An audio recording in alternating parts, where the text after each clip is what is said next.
بوڑھے آدمی نے اطمینان سے بسم اللہ پڑھی اور حجام کی کرسی پر بال کٹوانے کے لیے بیٹھ گیا۔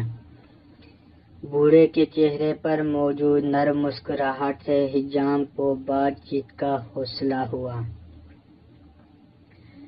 حجام نے کہا، دنیا میں بہت سے مذاہب خدا کو مانتے ہیں، لیکن میں خدا کے وجود کو نہیں مانتا۔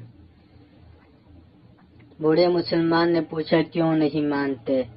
حجام نے کہا، دنیا میں بہت سی پریشانیاں، مصیبتیں، بدحالی اور افراتفری ہے۔ اگر خدا کا وجود ہوتا تو یہ سب مصیبتیں اور پریشانیاں بھی موجود نہ ہوتے۔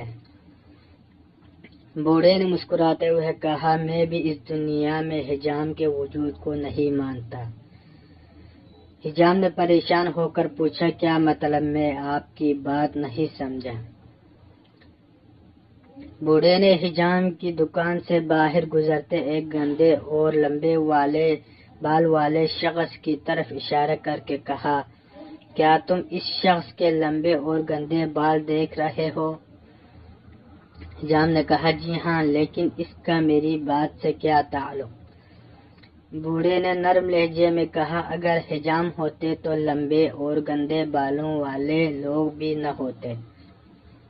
حجام نے کہا، ہم موجود تھے، لیکن ایسے لوگ ہمارے پاس نہیں آتے۔ بوڑھا نے مسکراتے ہوئے کہا، بالکل، خدا بھی موجود ہے، لیکن لوگ ہدایت کے لیے خدا کی طرف رجوع نہیں کرتے۔